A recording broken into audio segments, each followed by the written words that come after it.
los que quieren que se vengan abajo los juicios, los que no quieren hablar de cómo está avanzando el proceso contra Toledo, cómo está avanzando el proceso contra Ollantumala.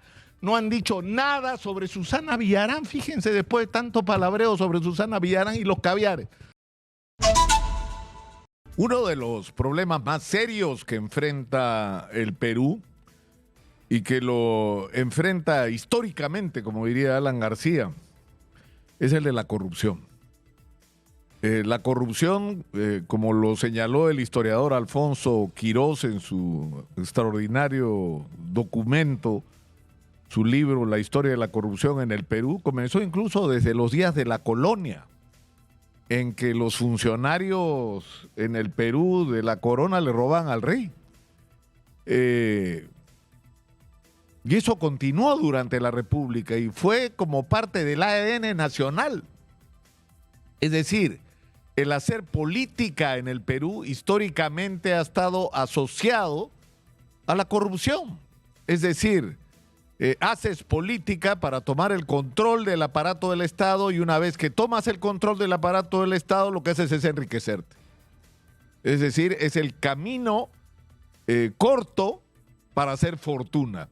En eso se ha convertido triste y lamentablemente la política. Y en algún momento fue un poco mejor que lo que tenemos ahora, ¿no es cierto? Teníamos gente de calidad haciendo política, teníamos gente que realmente se creía la historia de que estaban unidos alrededor de convicciones para transformar el país, mientras había pendencieros que estaban robando en los ministerios. Y no hay duda de que ha habido gente decente que ha hecho política en el Perú. Pero lamentablemente, cada vez ha sido menos la gente decente que se dedica a la política, porque la política ha terminado espantando a la decencia. Y esto ha sido así porque quienes tienen esa visión de lo que es la política no quieren a su alrededor nadie que los controle, nadie que los mire, nadie que los supervise y nadie que los pueda acusar por lo que están haciendo.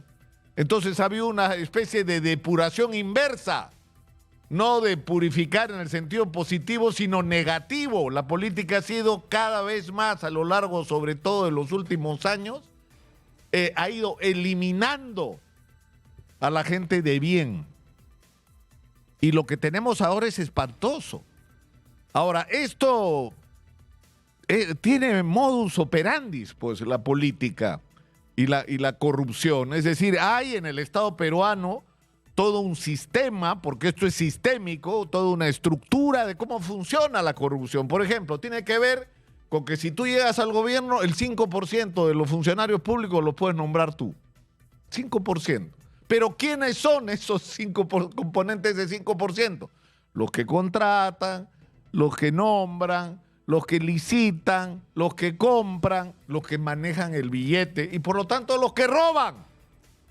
Entonces, eso es parte del sistema. Hay todo un mecanismo paralelo a este para que darle, digamos, cierta forma a la corrupción. Vamos a hacer comités que van a decidir quién va a licitar. Ya se sabe quién va a ganar la licitación. Los expedientes técnicos son hechos a la medida. O sea, ¿quién es el que va a ganar? Entonces, los expedientes técnicos se hacen para que se gane. Es decir, ya hay momentos en que solo falta ponerle la marca y el nombre de la empresa que va a ganar al expediente técnico, porque está predecidido. Porque está resuelto de antemano. Y ha habido ya en el colmo, en el club de la construcción, ya como la corrupción es generalizada y hay varios postores que quieren participar en obras, entonces se reparten las obras como hicieron en el club de la construcción. Y se ponen de acuerdo en que la comisión ilegal para los funcionarios va a ser del 8%. O sea, a esos niveles de sofisticación hemos llegado con la corrupción. Y lamentablemente,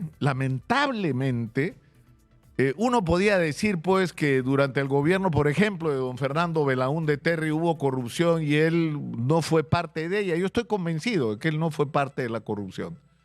Pero había corrupción y muy grande durante su gobierno. El problema es que lo que ocurrió después es que los presidentes ya no eran ajenos a la corrupción como lo fue en el caso de Belaúnde, sino eran los jefes de la banda, eran los que dirigían las operaciones de corrupción. Y el sistema, insisto, no solamente ha incluido mecanismos que están ya institucionalizados, es decir, el Registro Nacional de Proveedores para venderle esto es una broma. Hay gente que se inscribe el viernes en el Registro Nacional de Proveedores y el martes siguiente está ganando una licitación. No cumple con los requisitos mínimos y tenemos una Contraloría General de la República que lo único que hace es todos los años decirnos cuántos nos robaron. No cuántos dejaron de robarnos, no cuántos nos robaron otra vez. Entonces, ¿para qué nos sirve? Si lo único que hace es confirmar cómo todos los años nos siguen robando. Y por ahí hace observaciones a las que nadie le hace caso.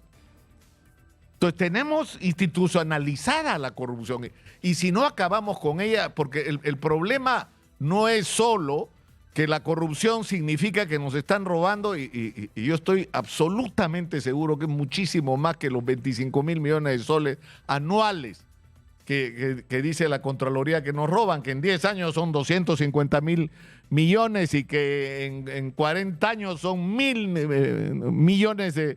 Es decir, estamos hablando de cantidades gigantescas que explican en gran medida las brechas. Es decir, si no nos hubieran robado esa plata, lo que tendríamos es una sociedad distinta, un sistema de educación, de salud, de infraestructura, de vivienda, de servicios básicos distinto al que tenemos solamente si no nos hubieran robado. Pero el problema es que esa visión de la política como una organización criminal, porque son organizaciones criminales al final, o sea, o actúan como ellas, es decir, así que yo lo he dicho muchas veces, alguna gente se ha ofendido, qué pena me da, pero demuéstrenme que no es así. Gente que se junta para llegar al gobierno, ¿para qué? Para robar. ¿Y cuál es el programa? No importa, ya después veremos. ¿Por qué? Porque no importa el programa. Porque no tienen un proyecto nacional. Y esa es la otra gran tragedia. No es solamente que llegan al gobierno, hacen una obra, cobran la comisión y no importa si la obra se termina. No importa si la obra es parte de un proyecto general de transformación de la región o del distrito o del país. Lo que importa es la comisión. Y eso pasa sistemáticamente en todas las instituciones públicas. Es decir, no es solo que nos roban y el dinero que nos robaron es algo que hemos perdido en relación a aquello que pudiéramos haber hecho con esa plata, sino que además, al no ser parte esto de un proyecto nacional, las obras terminan tiradas, no están integradas a un sistema de cambio de las cosas en el Perú con objetivos a 10, 20, 30, 50 años. Pero hay un tema que es trascendente, que es cómo empieza este sistema de corrupción y los partidos como el mecanismo de articulación con el financiamiento de las campañas electorales. Con el financiamiento de la campaña. ¿Ustedes creen que el dinero que entregan importantes personajes e importantes empresas en el Perú a los candidatos es gratis? ¿Es porque les sale del corazón? Es para que defiendan sus intereses. Es para que les den, cuando estén en el gobierno, como hacía Odebrecht, contratos. Es para recibir un trato privilegiado a la hora de las licitaciones. Ese es el sentido del financiamiento ilegal de las campañas electorales. Y por esa razón es que se hace por debajo de la mesa. Porque saben lo que están haciendo. Están los que aportan por debajo de la mesa el dinero y los que la reciben saben de qué se trata. Están comprando su voluntad, es el primer eslabón en la cadena de la corrupción. Y por eso es que la investigación, y por eso es que es una vergüenza, dicho sea de paso, que gente como Lourdes Flores diga, sí, pues me dieron plata, pero no es delito. No era delito, porque o sea, por Dios, ¿por qué te va a dar plata a Odebrecht? ¿Para qué te iba a dar plata a Odebrecht u otras empresas? Díganme ustedes, Graña y Montero, ¿para qué? ¿Ah? Para que le des obras, pues. Sin importar si son los mejores, si sus precios son más favorables que los competidores que puedan entrar en una licitación, por ejemplo. No, ya ganaron. Porque aportaron en la campaña, porque compraron su derecho a estar ahí. Y eso se llama corrupción y con eso hay que acabar. Y por eso la investigación que se está haciendo es tan importante. Y por eso el caso Lavajato es tan trascendente, porque tenemos que acabar con la corrupción en el Perú si queremos transformarnos como país. Y por eso el financiamiento ilegal de la campaña, diga lo que diga la ley, es importante. Y por eso el instrumento de decir que acá ha habido lavado de activos, de dinero que pudo en algún momento tener un origen legal, se convierte en ilegal, resulta trascendente. Y es absolutamente inmoral que tengamos a gente diciendo, no, pero la ley decía, no decía, oye, pero ¿qué es lo que estabas haciendo? Estabas comprando la voluntad de los políticos con dinero en efectivo, que no entraba al partido, sino con trampa, pitufiando, inventando aportantes. Y mucho de ese dinero ni siquiera, o sea, no solo entró al control del partido ni las autoridades electorales. Ni siquiera la gente, parte de la organización política, tiene idea de qué pasó con ese dinero. Pregúntenle a la gente de Fuerza Popular si alguna vez les rindieron cuentas sobre los millones que recibió la señora Keiko. Y les aseguro que no lo saben. Entonces, en ese contexto es que hay que mirar lo de José Domingo Pérez. José Domingo Pérez nunca me ha dado una entrevista. Y la verdad es que no me muero por tener una entrevista con él. Y entiendo que no me tiene simpatía, me apena mucho que no me tenga simpatía, pero no me impide dormir. Y yo creo que el señor José Domingo Pérez ha cometido errores en el proceso de investigación, que ha politizado la investigación sin sentido. O sea, ¿para qué hablar de la dictadura de Fujimori cuando está exponiendo un caso que es un caso judicial, donde estamos hablando de delitos? No estamos hablando de política. Estamos hablando de la perversión de la política con la comisión de delitos. O cuando incorpora en el proceso a Ricardo Briceño, que era Pepe Causa. ¿Por qué? Porque la CONFIEP apoyó a Keiko indirectamente con la campaña a favor de la empresa privada. ¿Y en dónde eso es un delito si fuera cierto? Porque además el señor ni siquiera era presidente de la CONFIEP. Ya no lo era cuando juntaron el dinero y hicieron la campaña. Es decir, yo creo que ha habido errores en esa investigación. Ha habido errores en esa investigación. Pero, sin embargo, lo que se está pretendiendo hacer al tratarlo de sacar del caso no es que se corrijan las cosas que podrían estar mal en esa investigación. Lo que quieren es sacarlo porque quieren que haya impunidad. Eso es lo que quieren. Porque ahora, fíjense ustedes, los que eran enemigos hasta ayer, ahora están todos unidos en cambiar la legislación sobre el tema de lavado de activos, sobre financiamiento de campañas, sobre qué es una organización criminal. Es decir, están todos juntitos del brazo, desde Keiko Fujimori hasta Vladimir Cerrón. ¿Por qué? Porque todos están involucrados en la corrupción, incluso habiendo llegado o no al gobierno. Porque el Parlamento también te da poder, ¿eh? Tener 70 votos en el Congreso te da la posibilidad de influir en la vida nacional de una manera determinante. Entonces yo creo que esto, aparte de grotesco, lo que ha ocurrido en los últimos días con el caso de José Domingo Pérez, que es una investigación que además ya se hizo y que hasta donde yo recuerdo, si la memoria no me traiciona, fue archivada por un fiscal aprista, el doctor Peláez Bardales. Es decir, que no tiene pies ni cabeza la acusación contra José Domingo Pérez. Lo que están buscando es simplemente sacar a alguien que, pese a los defectos de la investigación que está llevando adelante, ha puesto el dedo en la llaga sobre cómo se ha estructurado la corrupción en el Perú. Y por eso él, el equipo Lavajato, tienen que ser respaldados. Y todos los fiscales que están luchando contra la corrupción, como los de FICOP, que también se han convertido en el objetivo de quienes no quieren que en el Perú se castigue la corrupción. Todo lo demás es palabreo. Son los guardaespaldas de los corruptos. Eso es lo que son. Los que quieren que se vengan abajo los juicios. Los que no quieren hablar de cómo está avanzando el proceso contra Toledo. Cómo está avanzando el proceso contra Ollantumala. No han dicho nada sobre Susana Villarán. Fíjense, después de tanto palabreo sobre Susana Villarán y los caviares.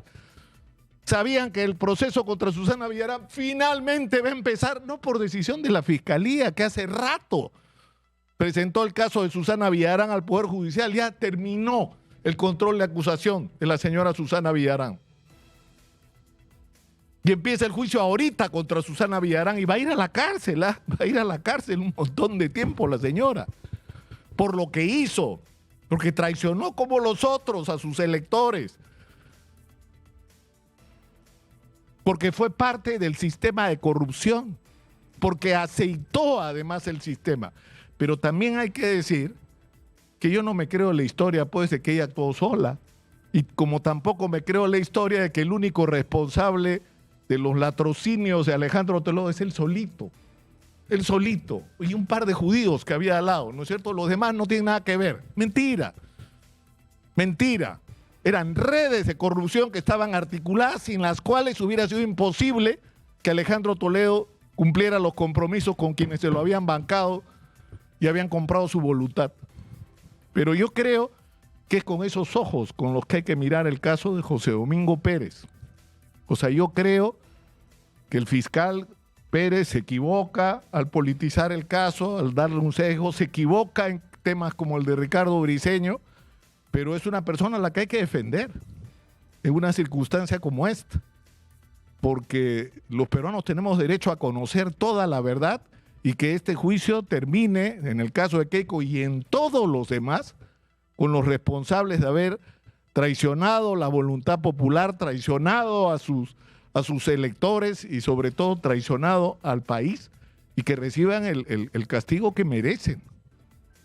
Si no damos esa señal, las cosas no van a cambiar, porque lo que va a quedar claro, si es que si ocurre todo lo que esta gente quiere, que se caiga la declaración de Odebrecht, celebran que Lula, que está metido en el caso de Ollanta Humala, impida que los jueces brasileños declaren, celebran que la justicia peruana no tenga eso como instrumento. Pero no se caen pues los procesos, y no se van a caer, porque si se caen, y con esto termino, lo que va a ocurrir en el Perú es que va a quedar claro en que le puedes robar a los peruanos y no pasa nada. Y eso es algo que los ciudadanos no podemos permitir. Soy Nicolás Lúcar, esto es Hablemos Claro.